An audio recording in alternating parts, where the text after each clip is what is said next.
I am Dexter Morgan, a medical school graduate. Due to an accident in my childhood, I developed a bloodthirsty impulse. But my father, Harry, was a police officer, and he keenly recognized my psychological condition. He often took me hunting, letting me vent this impulse on wild animals. However, as I grew older, this urge could no longer be suppressed by simply hunting animals. Until that day, everything changed. Harry suddenly had a heart attack and was hospitalized. Watching him lie weakly in the hospital bed, I felt fear for the first time. Not fear of death, but fear of losing him. He was the only one who understood me, who knew the dark secret deep within me. One day when I went to visit him as usual, I saw Nurse Mary embracing a patient's family member. This should have been a warm and touching scene, but the strange smile at the corner of her mouth made me suspicious. She might be one of my kind. I began to observe her secretly and discovered that she would cut out photos from newspapers. When I compared them with the original newspapers, I found that the images she had cut out were of patients who had previously died. When she gave Harry his medication as usual, I asked why my father's condition was getting worse. She just kept changing the subject, and even when I asked what medication she was injecting into Harry,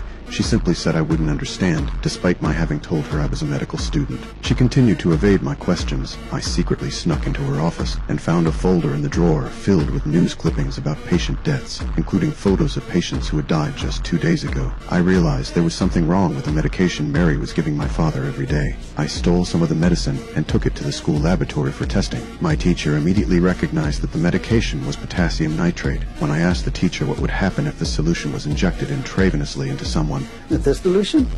Harmless. But if administered repeatedly over the course of several days, it could kill someone. I learned that because the human body can dilute this substance so well, even a forensic examiner couldn't detect the cause of death. Although I wanted to kill this nurse immediately to satisfy my inner desire, I needed Harry's consent.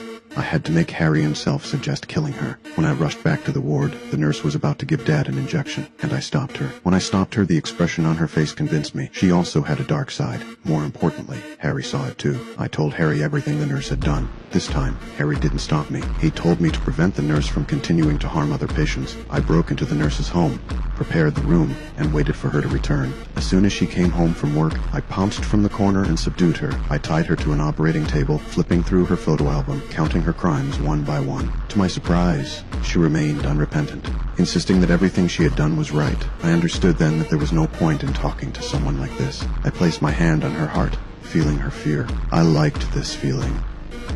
I transported the body to the swamp, where there were many alligators that would consume the corpse completely. I kept her earring as a memento, but I didn't know how much trouble this earring would bring me.